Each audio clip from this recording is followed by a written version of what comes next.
uma mulher que foi proteger a filha do marido, que chegou em casa bêbado, agressivo e tudo mais, pois essa mulher acabou sendo esfaqueada. Deixa eu conversar com o Valdson Balbino, porque ele tem as informações pra gente. Onde foi que isso aconteceu, Balbino? Boa noite. Oi, Anne, muito boa noite para você, boa noite a todos. Isso aconteceu no bairro de Coqueiral, no Recife. A vítima tem 28 anos de idade e foi esfaqueada no momento em que tentava proteger a filha do casal, que tem 4 meses de vida. Segundo famílias, segundo familiares e testemunhas, esse homem, ele não aceita essa criança. E aí houve uma discussão, a mãe, na tentativa de proteger essa menina, foi esfaqueada e está neste momento internada em estado grave em um hospital público aqui do Recife. Daqui a pouco a gente volta para trazer mais detalhes dessa história. Mais uma tentativa de feminicídio, né, Anne? É com você aí no estúdio. Pois é, Balbino. Obrigada pelas informações. Meu Deus, quanta brutalidade, né? Com ela e com a filha, já que ela foi proteger, né? Agora, em Surubim, um gari foi morto depois de reagir a um assalto. Vocês já estão vendo aí a imagem da vítima, mas vamos conversar com o Josival Ricardo, que tem outros detalhes. Boa noite, Josival. Boa noite, Anne. Mais uma vítima da violência, o gari Luiz Carlos, de 51 anos de idade. Ele estava caminhando com a esposa quando o suspeito anunciou o assalto e o Luiz Carlos reagiu.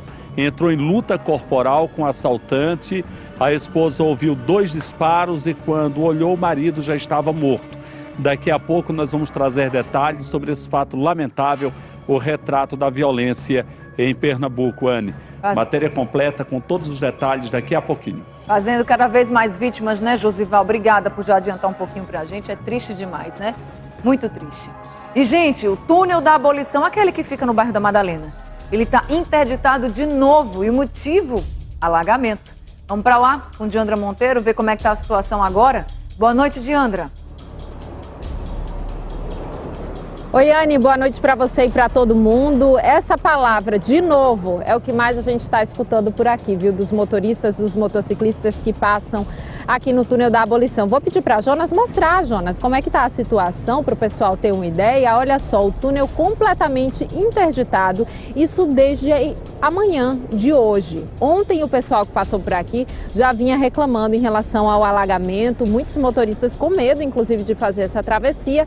E hoje pela manhã o túnel precisou ser interditado. Esses cavaletes foram colocados aqui para orientar o pessoal. A gente percebe que ainda tem muita água acumulada ali no túnel. Algumas equipes estão fazendo um trabalho nesse momento justamente para fazer essa retirada da água. Tem que ter todo um cuidado também porque tem a fiação da iluminação aqui.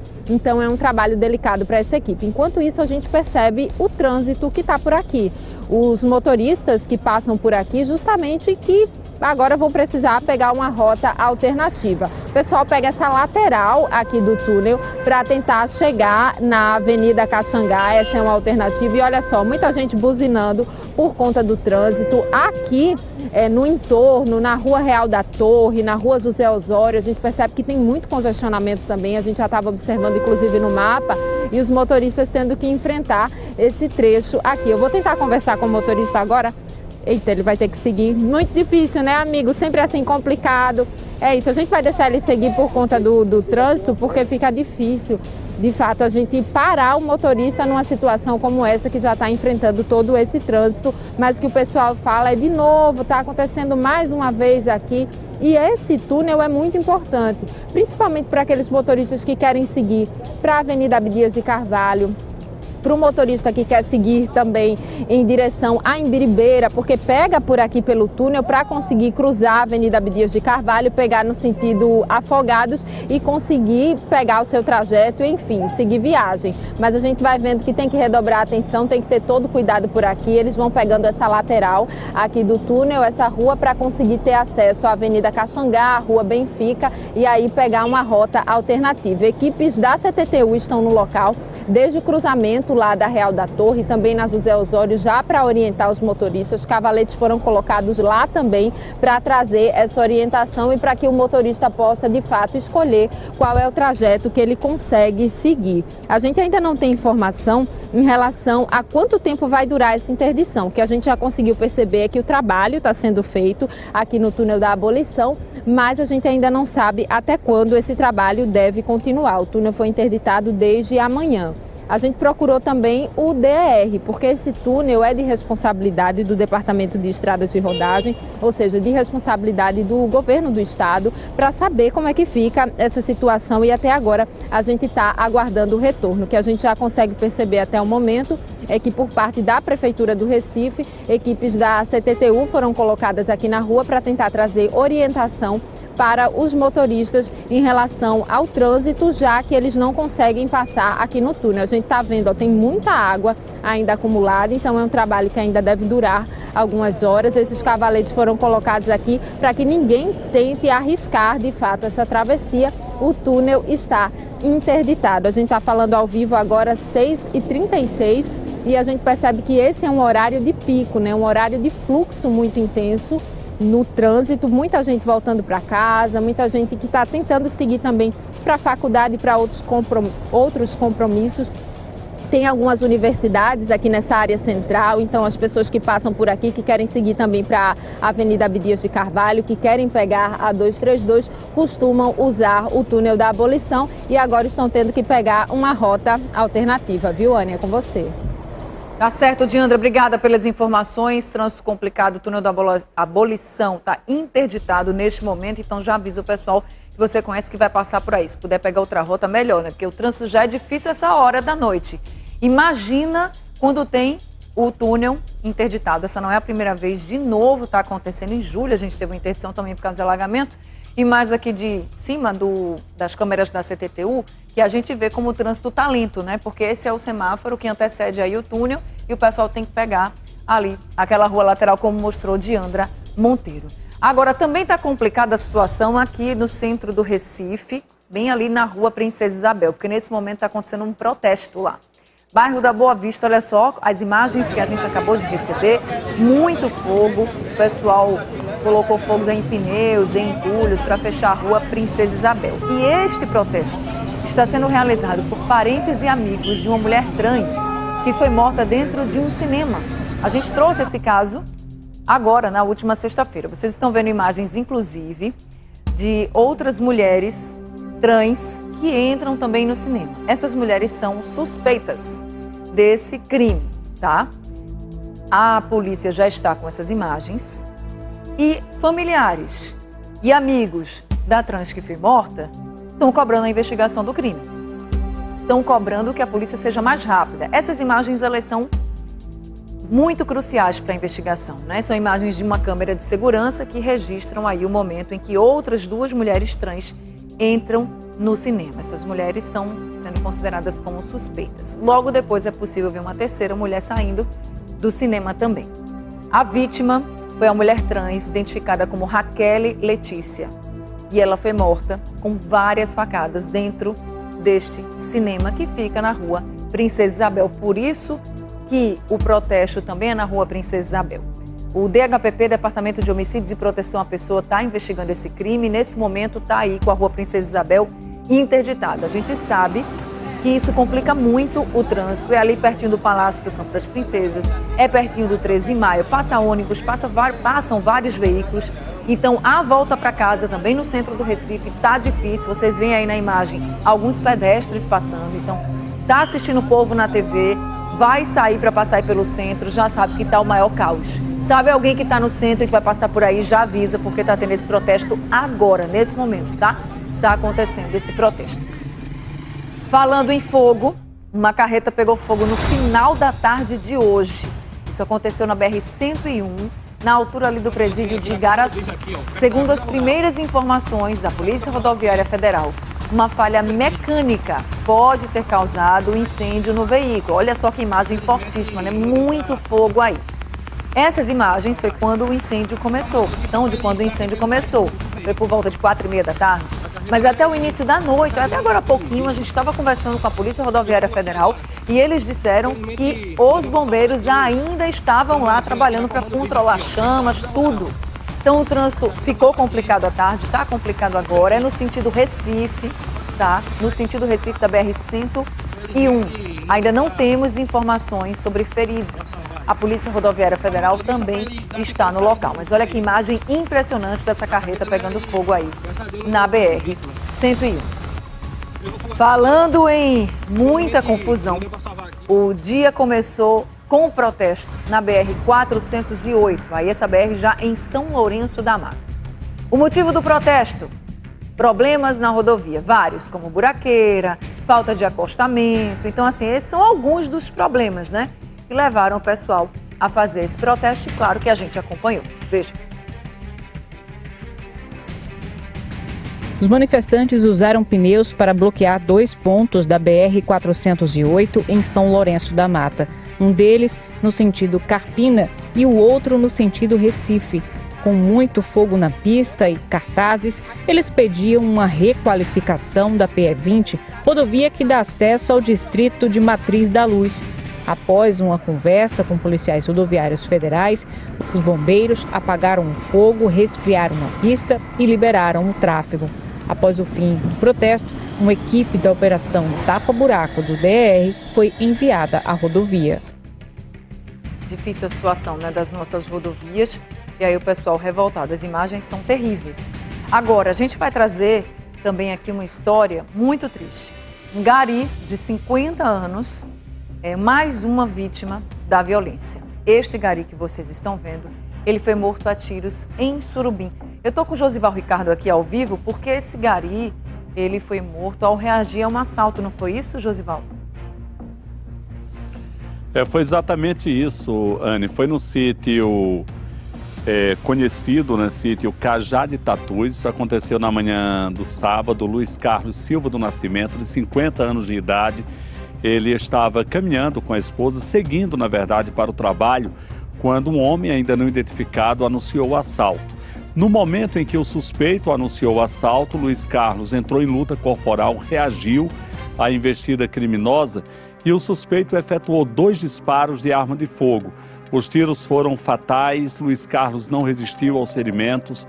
A esposa do Luiz, quando viu o marido caído ao chão, ela ficou desesperada, em estado de choque. Esse homem, que era muito conhecido lá em Surubim, trabalhava na limpeza urbana já há algum tempo e infelizmente foi mais uma vítima de latrocínio aqui no interior do estado de Pernambuco. A Polícia Civil deu início às investigações para tentar descobrir a autoria do crime. Com relação ao suspeito, ele se evadiu assim que efetuou os disparos, assim que tirou a vida do Luiz Carlos, ele acabou correndo. A polícia tenta localizá-lo, inclusive a nossa equipe conversou com a sobrinha da vítima. Vamos acompanhar o que ela nos disse. Uma pessoa tão boa, acontecer isso, infelizmente, né? Mas ele era uma pessoa extremamente bondosa, ele era muito família, muito trabalhador, ele trabalhava muito.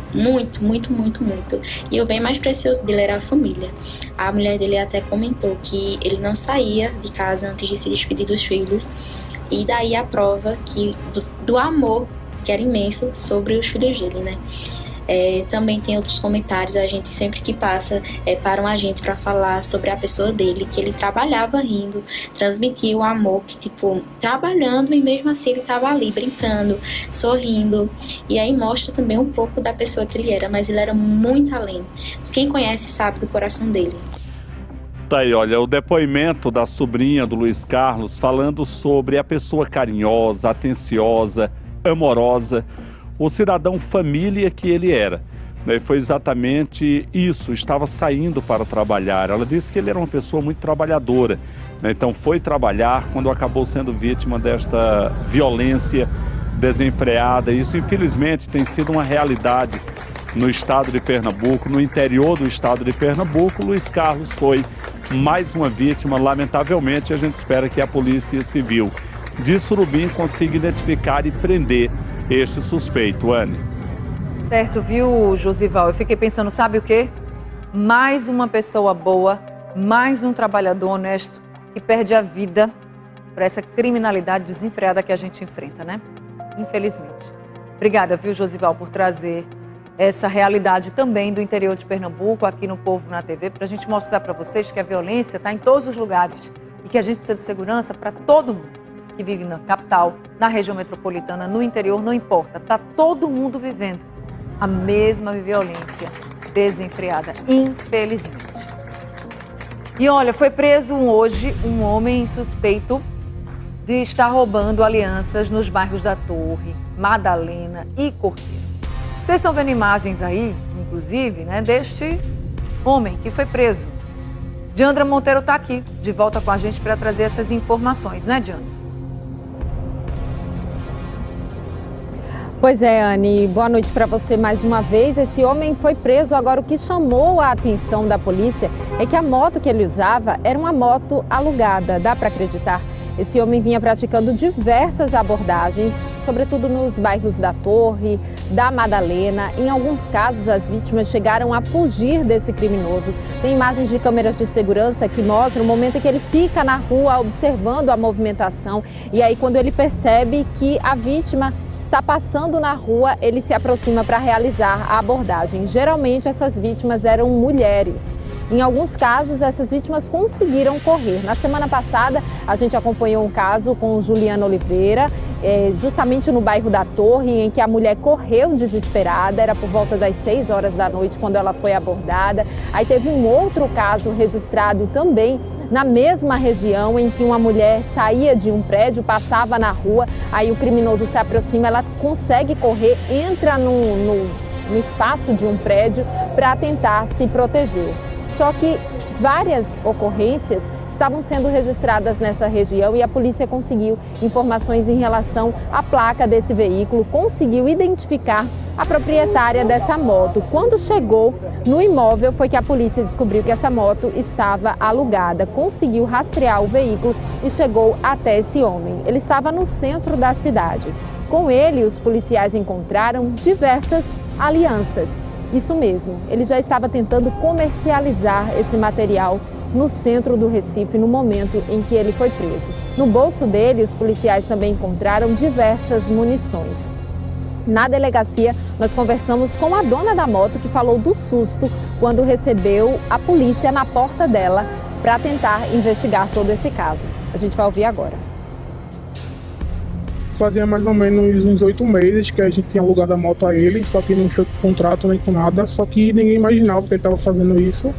Até o dia de hoje, que a polícia foi me buscar em casa, e com a minha ajuda, né, eu rastreei a moto, conseguiram achar ele, e pronto, ninguém imaginava porque ele já tinha tido problema com multa, ele foi lá e transferiu, tudo certo, e eu fiquei sabendo hoje, junto com vocês. Ele pagava R$200 por semana, ele falava que rodava, né, mototáxi, e pagava certo, chegou a atrasar algumas vezes, a gente tentou pegar a moto, foi na casa dele, e ninguém imaginava que ele estava fazendo isso. Eu fiquei assustada, né? Porque pra mim, a culpa ia ser pra mim, já que a moto tá no meu nome. E o jeito que chegaram na minha casa também, sem eu saber. Fiquei assustado só. Esse homem tem 37 anos de idade. Ele teria alugado essa moto no começo do ano. Há cerca de 8 meses ele já estava com esse veículo. Ele teria dito que precisava da moto para rodar de aplicativo. Ele queria conseguir um dinheiro e por isso fez esse aluguel. A dona disse que ele costumava pagar cerca de R$200 por semana e vinha realizando esse pagamento. Por isso que essa proprietária não fazia nem ideia de que essa moto estava sendo usada para a prática de crimes. Esse homem, na saída da delegacia, ele precisou ser encaminhado para o IML para passar por exame de corpo de delito. Ele não quis conversar com a nossa equipe de reportagem, não quis comentar o caso, mas os policiais já têm informações de que essas abordagens aconteciam geralmente nessa região, nos bairros da Torre, da Madalena, e as vítimas eram geralmente mulheres que tinham principalmente a aliança roubada. Agora a polícia está investigando, né? Por quê? A gente percebeu que essa moto estava com uma espécie de adesivo na lateral. Então, possivelmente, ele já estava adulterando ali as características dessa motocicleta, porque a moto vermelha estava ficando muito conhecida no bairro. Todo mundo estava falando dos assaltos que aconteciam no homem em uma moto vermelha. Então, ele já estava colocando um adesivo preto na moto para tentar disfarçar. E isso a proprietária só descobriu, de fato, quando a moto foi apreendida e levada para a delegacia do Cordeiro.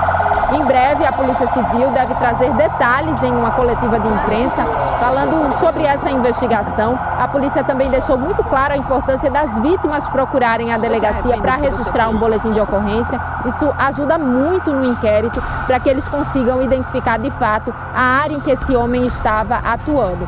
com essas imagens de câmeras de segurança, a polícia conseguiu chegar à identificação dessa moto e até esse suspeito. Só que esse não é o único caso registrado aqui no Recife. No final de semana, no bairro da Jaqueira, um casal que estava chegando ali no edifício foi abordado e também essas duas pessoas tiveram a aliança roubada, um caso que aconteceu na frente da filha desse casal. Michael Carvalho esteve acompanhando e vai trazer os detalhes agora na reportagem. A família passava na calçada quando o criminoso se aproximou em uma moto. Eu caminho diariamente uma média de 6, 8 quilômetros, mas sempre prevenido, né, olhando para os lados, olhando para trás. Então, caminho diariamente. E às vezes eu alterno com bicicleta também, faço bicicleta, né? Durante a noite, evita? Demais. Evito por causa dos carros, por causa da luz dos carros, encandeia muito, né? E também porque aumenta o risco de assalto, esse tipo de coisa. Ainda não se sabe se este criminoso que atuou no bairro da Jaqueira é o mesmo que foi preso pela delegacia do Cordeiro, esse homem de 37 anos, na tarde de hoje. Mas a polícia está investigando, fica na expectativa de que outras vítimas compareçam. Quem, de fato, foi vítima de um caso parecido, que procure a delegacia, porque aí eles conseguem fechar esse inquérito. Esse homem, ele foi preso hoje, ele estava com munição, mas a polícia não conseguiu localizar a arma que ele usava para abordar essas vítimas. Mais detalhes devem ser entregues pela própria Polícia Civil nos próximos dias, através de uma coletiva de imprensa. Viu, Ana? A gente volta com você. Claro, Diandra, obrigada pelas informações. E é importante mesmo, você que está vendo a gente nesse momento, está vendo essa prisão, foi vítima de alguém que roubou sua aliança, procura a polícia. Olha, eu fui vítima sim, para ver se foi a mesma pessoa. Por quê? A gente tem um homem preso, pode ser que era ele sozinho que estava cometendo todos esses assaltos, porque são muitos. Inclusive, eu me lembro de um episódio que a gente trouxe aqui, num único dia, assim, em várias ruas ele foi de moto roubando as alianças das mulheres. Um homem sozinho. Então, pode ter sido esse que foi preso, mas pode ser que tenham outros também. A gente não vai duvidar, nem a polícia. Então, é importante que você que foi vítima também procure a polícia, não deixe passar não. Porque se tiver outros, tem que ser presos também. São muitos assaltos assim, muita gente sendo vítima desse ladrão de alianças. Um foi preso, se tiver outros, tem que ser preso sim, porque ninguém aguenta mais, né? Teve outro homem que foi preso, mas nesse caso, esse que foi preso, ele é suspeito de praticar o golpe Boa Noite Cinderela. Já ouviram falar desse golpe? Botam ali uma coisinha na bebida, a pessoa adormece, não vê nada e depois, quando acorda, descobre que foi vítima desse golpe. Neste caso, esse homem aí é suspeito de aplicar esse Boa Noite Cinderela em Boa Viagem. A vítima foi um outro homem de 50 anos que teria conhecido o suspeito pela internet e marcado um encontro com ele. Veja. As imagens mostram a chegada do homem de 25 anos à delegacia de Boa Viagem, na zona sul do Recife. Ele foi detido em cumprimento de um mandado de prisão por roubo. Ter precaução, né? A partir do momento que se conhece alguém pela internet, tentar se munir, se aquelas informações utilizadas pelo interlocutor são informações verdadeiras. É bom sempre compartilhar com um amigo, né? Informar que está conhecendo alguém, né? Munir esse amigo de telefone, de e-mail, dizer, né, que tem um encontro marcado, que vai se encontrar com essa pessoa. Essas informações são relevantes para que a vítima possa, de certa forma, se sentir segura. Olha, todo cuidado é pouco, a gente não pode confiar em mais ninguém. E no bairro de Afogados, aconteceu também um crime muito brutal. Um pedreiro foi morto a facadas. E esse crime aconteceu na frente do filho dele, de apenas 2 anos de idade. O motivo desse crime? Ciúmes. É o que vocês vão entender agora. As cenas de desespero de uma comunidade que testemunhou o assassinato brutal dentro da casa da vítima, do bairro de Afogados, na periferia do Recife. O corpo do pedreiro foi recolhido pelo Instituto de Medicina Legal. No bairro de Afogados, os vizinhos estão assustados com a violência. A vítima morava no local com o filho há cerca de 3 meses. A família cobra justiça. A irmã de Rodrigo contou que o sobrinho está traumatizado. A família toda deseja que ele seja encontrado e seja punido, porque ele, além de tirar a vida do meu irmão, ele deixou o meu sobrinho traumatizado, uma criança que chora à noite, gritando o nome do pai, e a gente fica sem saber o que fazer. Tudo isso motivado por ciúme, tudo isso motivado por fofoca.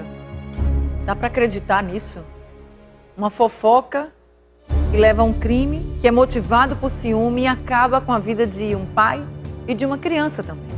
Porque esse menino tem apenas 2 anos de idade. Mas tem coisas que a gente não esquece. Tem coisas que a gente lembra assim, muito de longe, mas a gente lembra. A gente sofre. Como vai ficar essa criança, gente? E tudo isso, veja, é importante frisar que tudo isso motivado por ciúme, primeiro, e por uma fofoca. Poderia ser verdade. E mesmo assim, não daria o direito de fazer o que ele fez. Imagina sendo mentira. É pra gente parar e raciocinar de como o mundo tá de cabeça para baixo. Como as pessoas parece que não estão raciocinando mais. É uma brutalidade imensa. A gente não consegue mais ter nem noção do quanto o ser humano pode ser brutal. Ele tem que pagar pelo que ele fez, né? Agora eu vou trazer aqui uma imagem que também tem causado muita revolta. Uma mulher, uma modelo, que estava tirando fotos na Avenida Boa Viagem e no momento que ela estava tirando fotos ali, um homem passa de bicicleta e pega nas partes íntimas dela. Tá filmando, tá gravado, porque ela estava realmente com uma pessoa tirando foto, fazendo vídeo e flagrou exatamente o homem que se sentiu no direito, né, de cometer esse crime também. Vocês vão acompanhar essa história em detalhes agora.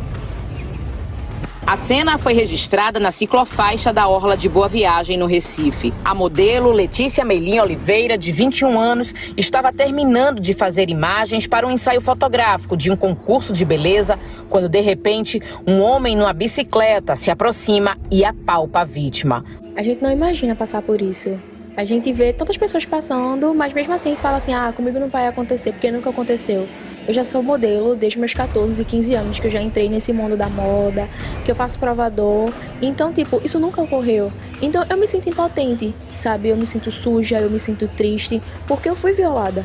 Quando sentiu que foi tocada, Meilin ficou tão nervosa que por uns instantes não conseguiu nem sair do local. A jovem também contou que depois de cometer o crime e já mais na frente da ciclofaixa, o homem ainda diminuiu a velocidade da bicicleta e falou algo para ela. Ele não parou exatamente, mas ele começou a caminhar devagar e deu aquela olhada para trás para poder falar alguma coisa. Ele falou, mas eu não consegui identificar o que foi, porque tava tudo tão embaralhado na sua mente, de meu irmão, o que é que eu tô fazendo aqui?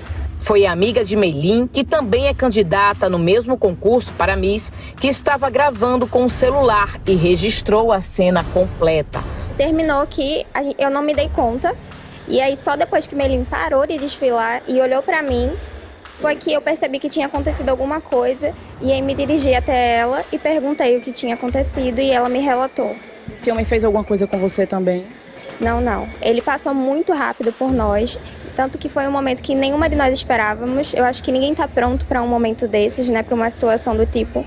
Então, depois nós conversamos mais a respeito, mas no momento a gente teve a reação de realmente paralisação. Meilin e a mãe procuraram a delegacia da mulher e registraram a ocorrência. É como se a gente não fosse suficiente, né? Porque eu sempre tratei meus filhos, eu coloco eles dentro de uma bolha. O que eu puder proteger, ótimo, mas nem sempre a gente está próximo para fazer isso, né? Então hoje eu olho para ela e vejo o estado em que ela se encontra. O psicológico dela já vinha abalado há algum tempo, ela já vinha conversando comigo a respeito do desfile e agora isso. É como se tivesse jogado um balde de água fria em cima dela, que ela está se sentindo um nada, né? Como ela mesma disse. A delegada Raíssa Alencar, que investiga o caso, detalhou as circunstâncias do crime e explicou que o ato cometido pelo homem trata-se de uma importunação sexual. Estupro é quando tem uma violência ou grave ameaça. Esse caso em específico, vamos apurar, mas quando alguém apalpa as nádegas de outra pessoa sem um consentimento, trata-se de importunação sexual. O crime de importunação sexual, ele tem uma pena prevista de 1 a 5 anos, tá certo? E reclusão. Eu vou ler para vocês aqui um comentário, é do Alisson Alves. Ele está no nosso YouTube e viu agora essas imagens e disse assim: isso é um atentado contra a dignidade feminina. É isso. É crime. Você vê uma mulher, você não pode chegar e tocar nela. Primeiro que não é um objeto que está ali, que você quer tocar para ver se está bom ou se não está e você vai comprar. Acabou. Não é um objeto. Segundo, você tem que respeitar as pessoas. Tem gente que está dizendo assim, ela estava na ciclofaixa, na ciclovia aí da Avenida Boa Viagem. Sim, ela estava lá fazendo vídeo, fazendo fotos. Se estava atrapalhando os ciclistas, deviam ter dito, sai daí. Olha a bicicleta. E não passar a mão. Ele não fez isso porque ela estava na ciclofaixa. Ele fez isso porque ele é safado. Porque ele não tem vergonha na cara. Porque ele é desrespeitoso. Ele fez isso porque ele é um criminoso. Se tivesse um mínimo de respeito, ele não tinha feito isso.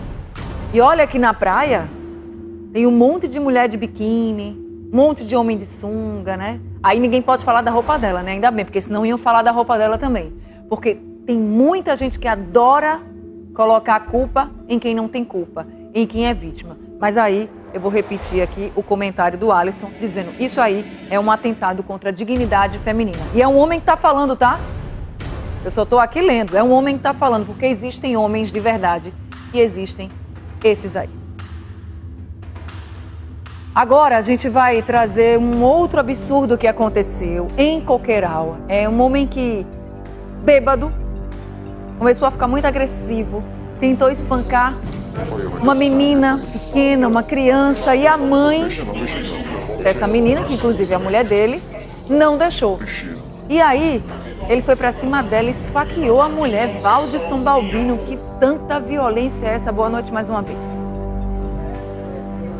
Pois é, viu, Anne? Muita violência e violência gratuita, né? Mais uma vez, boa noite para você, boa noite a todos. Deixa eu contar essa história do início. Essa atendente de 28 anos, ela manteve um relacionamento com esse homem também de 28 anos por cerca de 4 anos. Os dois tiveram uma menina de 4 meses, que está com 4 meses de vida. E aí, após, né, os dois estarem bebendo, eles tiveram um desentendimento. Porque, segundo a família, esse homem, ele não aceita essa criança. E aí, nessa discussão, ele foi pra cima da menina, foi descontar a raiva que ele estava na menina. E aí chegou a agredir essa criança. Essa mãe, vendo aquela cena toda, partiu pra cima dele.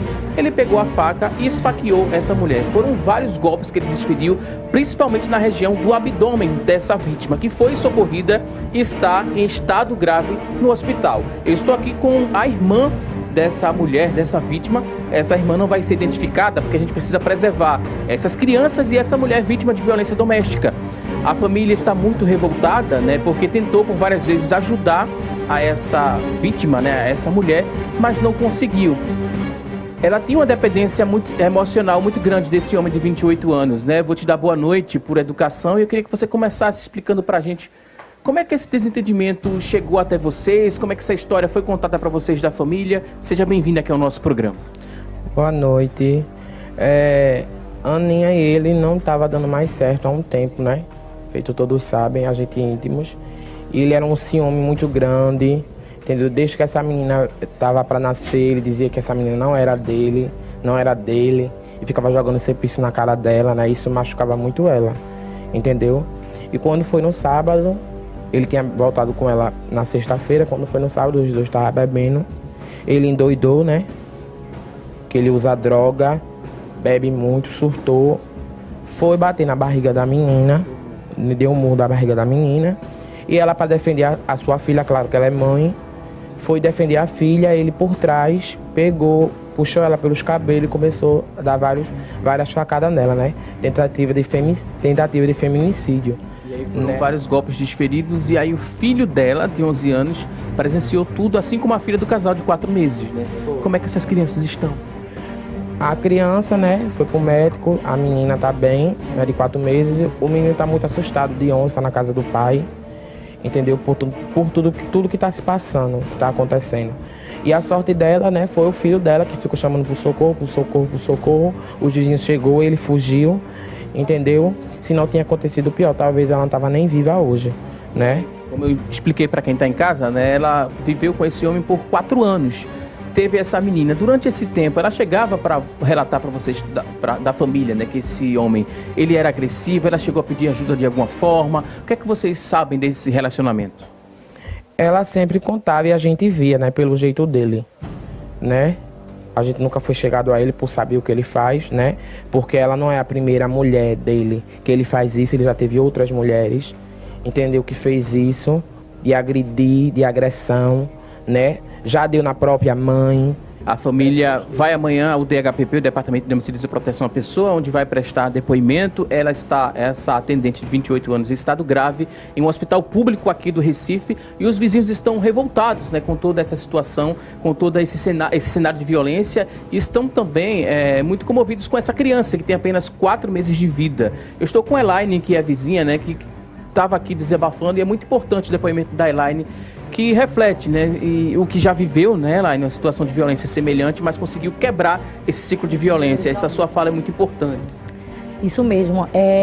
Quero deixar aqui pontuado, né, que as pessoas não critiquem ela, não apontem, não julguem, né, Aninha, porque só quem passou por uma situação dessa, de um relacionamento tóxico e abusivo, é que sabe se colocar no lugar do outro. Então não julguem ela, orem por ela para que ela saia dessa e que seja feita a justiça, né? Que esse homem seja pego, seja preso e pague pelo que ele fez com ela e com uma bebê de 4 meses, que é filha dos dois, entendeu? Eu vou fazer um apelo aqui para vocês sobre a bebê que está precisando muito, gente, muito de doação. Está precisando de fralda descartável, está precisando de material de higiene, pomada, lencinho umedecido. A gente não está pedindo dinheiro. A gente está pedindo, a família está pedindo só uma ajuda para quem telefone puder. Telefone para contato, quem puder. Vou dar sim agora o telefone da irmã, tá? Dela. Vou deixar aqui com vocês. É 819-8300-6715. Qualquer ajuda, né? É muito bem-vinda nesse momento delicado. A família está aqui, segue pedindo por justiça, né? Esse homem, ele ainda não foi localizado, mas a família pede, né, que a Polícia Civil ela se empenhe para que chegue até esse homem que, segundo a família, cometeu essa tentativa de feminicídio. Anne. Cidade, Balbino, obrigada pelas informações. Espero realmente que essa mulher ela se recupere e ele seja preso, né? Agora, 7h16. Atenção para você que é beneficiário do INSS. Sabe quem esteve por aqui hoje? O presidente do INSS. Ele visitou a Superintendência Regional do Instituto, que fica aqui no centro do Recife, né? E durante a visita, ele falou sobre o ressarcimento dos beneficiários que tiveram descontos indevidos no INSS. Também fez um balanço da quantidade de pessoas que já receberam o dinheiro de volta. Veja. Temos 5.600.000 pessoas que já questionaram a questão do ressarcimento e temos atualmente 2.300.000 pessoas que já receberam o ressarcimento. Depois verifique se teve resposta. A ideia é que até 31 de dezembro todo mundo seja ressarcido. Aqueles que foram lesados, 100% sejam ressarcidos. Bem, o presidente do INSS também falou sobre a prova de vida dos beneficiários, que é um assunto que sempre gera muita polêmica, né? Mais de 2 milhões de pessoas foram convocadas para realizar essa comprovação de maneira presencial.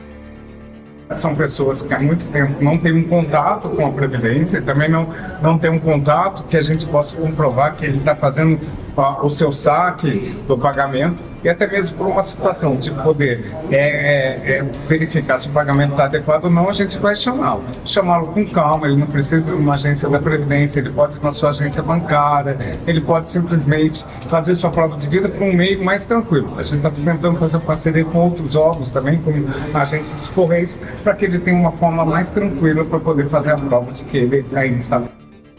O presidente do INSS também explicou como fazer o requerimento para o benefício de pensão especial para pessoas com deficiência permanente, em decorrência da síndrome associada ao vírus da Zika. Acompanhe com a gente. O cidadão faz o requerimento, ele junta o laudo médico comprovando que tem a questão da Zika. E daí a gente vai fazer a análise para a concessão da pensão, a pensão dos 50 mil, a indenização dos 50 mil, mais a pensão vitalícia para aquela família que foi afetada pelo Zika. É simplesmente entrar no meu INSS ou entrar pelo 135, se ele quiser ir numa agência, juntar a documentação que ele vai ser chamado para uma perícia médica. Importante, aqueles que já fizeram o requerimento antes dessa regulamentação, nós vamos aproveitar todos os casos, ele não precisa fazer novo requerimento. Se o laudo médico tiver algum problema, a gente vai entrar em contato para que ele junte outro laudo médico. Da mesma forma, aquele que já está recebendo algum benefício de prestação continuada, por força da questão do Zika, nós vamos aproveitar e não precisa fazer outro requerimento. Há informações bem importantes para vários grupos, né? Tanto as pessoas com deficiência por causa do Zika vírus, tanto também para os beneficiários do INSS. Então, muito importante aí todas as informações. Agora, a gente traz outro problema muito sério que atinge o estado de Pernambuco todo. A questão do surf no ônibus. Dessa vez foi um adolescente de 14 anos que morreu porque ele estava em cima de um ônibus, lá no bairro do Curado 4, em Jaboatão dos Guararapes. Estava, como se diz por aí, surfando no ônibus, caiu e acabou não resistindo. O ônibus fazia a linha Curado 4 TI-TIP. Testemunhas contam que a vítima estava pendurada e surfava no coletivo quando desequilibrou e caiu do veículo. O socorro chegou a ser acionado. De acordo com o Sindicato dos Rodoviários, o adolescente de 14 anos não resistiu aos ferimentos. O acidente foi registrado na Rua 14, no bairro do Curado 4, em Jaboatão dos Guararapes. O motorista do ônibus foi ouvido na delegacia e o caso está sendo investigado. 14 anos de idade perde a vida dessa forma por uma irresponsabilidade. Sabe quem mais sofre? A mãe, o pai, a família, que agora estão sem ele. Quantas pessoas já perderam a vida dessa forma e parece que esses jovens não aprendem. Mas surf e ônibus, pegar bigu em ônibus, tudo isso é muito perigoso. O ônibus foi feito para você entrar e andar nele, não ficar se pendurando nele ou subindo nele. Aqui toda a nossa solidariedade e força para os familiares desse adolescente que estão sofrendo bastante. Agora, uma loja de perfumes foi alvo de arrombamento no bairro do Cordeiro.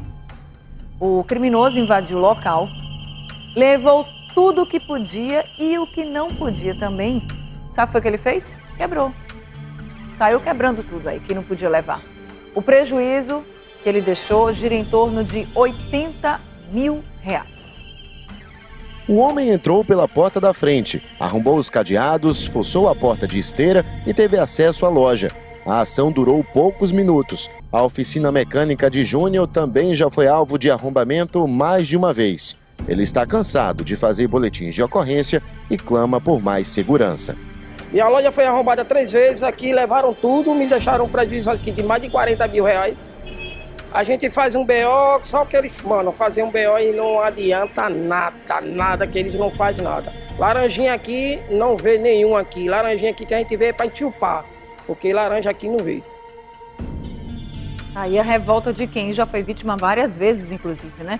Em nota, a Polícia Militar disse que o policiamento da região foi reforçado com a chegada dos novos policiais no último mês. Só que, por exemplo, esse comerciante aí nem viu nenhum laranjinha por lá. E a PM diz que foi reforçado o policiamento para que o combate à criminalidade seja cada vez mais efetivo. Pede para que as pessoas informem, né, as ocorrências imediatamente pelo 190. Mas está aí o comerciante dizendo também que quando vai informar, assim, faz um BO. E de que adianta só fazer o BO se não vão investigar, se não vão prender? Porque essa é a sensação. E aí tem um grande desafio à polícia e ao governo do estado de tirar essa sensação das pessoas, além da insegurança, também de que não adianta nada denunciar. A Polícia Civil informou para a gente que tem um inquérito que foi instaurado na delegacia do bairro. Então a gente espera que seja investigado e que essa pessoa que está fazendo isso, ou essas pessoas, a gente não sabe se é mais de uma, que sejam presas, para dar o mínimo de tranquilidade para todo o pessoal aí no bairro do Cordeiro. Agora, a polícia também investiga o assassinato de um motociclista por aplicativo. Isso aconteceu no terminal de ônibus da Guabiraba. Ele usava uma tornozeleira eletrônica e foi morto com vários tiros. Quem tem outros detalhes pra gente é Suelen Braille. Esse crime aconteceu aqui no terminal de ônibus do bairro da Guabiraba, na zona norte do Recife. A vítima foi um homem de 35 anos. Ele seria motociclista por aplicativo. Ele teria sido abordado e foi alvejado com vários disparos de arma de fogo que atingiram as regiões da cabeça, das costas e também nas nádegas desse homem. E ele foi assassinado com a moto, a chave da moto em mãos. A moto que ele usava para trabalhar aí desde que ele estava em liberdade condicional, justamente para tentar essa ressocialização. Estava aqui no bairro da Guabiraba, a família toda daqui, ele deixou 2 filhos e aí estava tentando levar a vida depois da passagem, né, do histórico da polícia por Maria da Penha. Aqui os familiares não quiseram gravar entrevista, mas pediram justiça pela morte desse homem de 35 anos. A gente volta com você no estúdio. Bem, a Polícia Civil já informou que um inquérito foi instaurado para apurar todas as circunstâncias desse crime e identificar quem foi que cometeu esse assassinato. E os crimes não param, a crueldade também não. Inclusive agora a gente traz a história de uma mulher que foi morta a marteladas e a facadas em Itapsum. A motivação e a autoria do crime ainda são um mistério para a polícia. Veja. Vizinhos contaram que uma mulher, ela seria uma garota de programa de 44 anos, foi assassinada com golpes de marreta e também de uma arma branca. O corpo está no IML, a família dessa moça ainda não quis gravar nenhuma entrevista e a Polícia Civil possivelmente ainda vai nos informar sobre uma entrevista coletiva para detalhar esse fato. Infelizmente, mais um homicídio registrado aqui no estado de Pernambuco. Volto com você no estúdio. Agora, minha gente, a governadora do estado, Raquel Lira, participou nesta segunda-feira da aula inaugural da segunda turma do curso de formação de praças da Polícia Militar de Pernambuco. São mais laranjinhas que vêm por aí, tá? São 2.246 alunos, entre homens e mulheres, que agora iniciam a preparação para atuar na segurança do estado.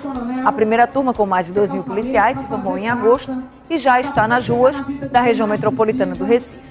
A meta do governo é incorporar até 2026 mais de 7.000 profissionais nas forças de segurança, entre polícia militar, civil, científica e corpo de bombeiros. E como a gente precisa de mais policiais nas ruas, né? Muito mesmo. Agora a gente vai falar de futebol aqui no Povo na TV. O torcedor do Santa Cruz está feliz da vida porque o Santa venceu o Maranhão por 1-0 fora de casa pela semifinal da Série D. O gol tricolor foi marcado por Renato. Olha só que pintura, hein? Esse voleio arrasou o Renato. Agora o Santa Cruz está a um empate da grande final da 4ª divisão. Já o Sport empatou fora de casa contra o Bragantino. O time paulista abriu o placar com Eduardo Sacha nesse pênalti muitíssimo duvidoso, vamos dizer isso, né? Mas saiu o gol do Bragantino, só que o Leão deixou tudo igual com o Derek nos acréscimos da partida. Com o empate, o Sport chegou aos 11 pontos e segue na lanterna da Série A do Brasileiro. Mas, gente, olha, vou fazer o seguinte, eu vou fazer um rápido intervalo aqui no Povo na TV e daqui a pouco eu volto com o Povo na TV informações sobre uma nova interdição da BR-232, tá? Rapidinho, não sai daí.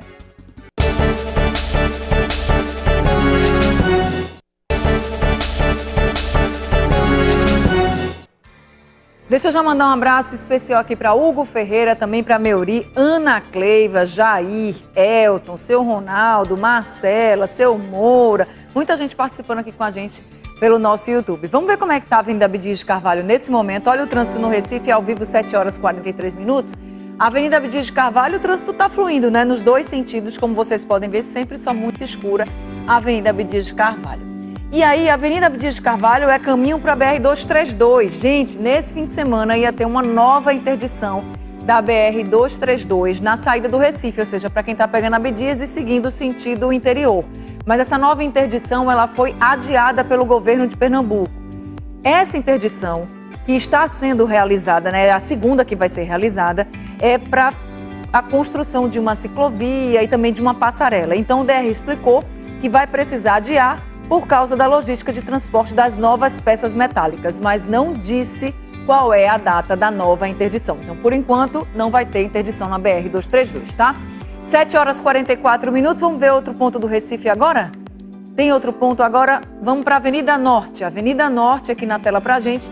O trânsito está intenso na Avenida Norte, mas não parece ter congestionamento não. Tá, então, agora vamos para Rosa e Silva, também na Zona Norte do Recife. A Rosa e Silva aqui com bastante trânsito agora nesse momento. Gente, um beijo grande para vocês, fiquem com Deus. O Povo na TV volta amanhã. Charles, apaga a luz e amanhã a gente está de volta.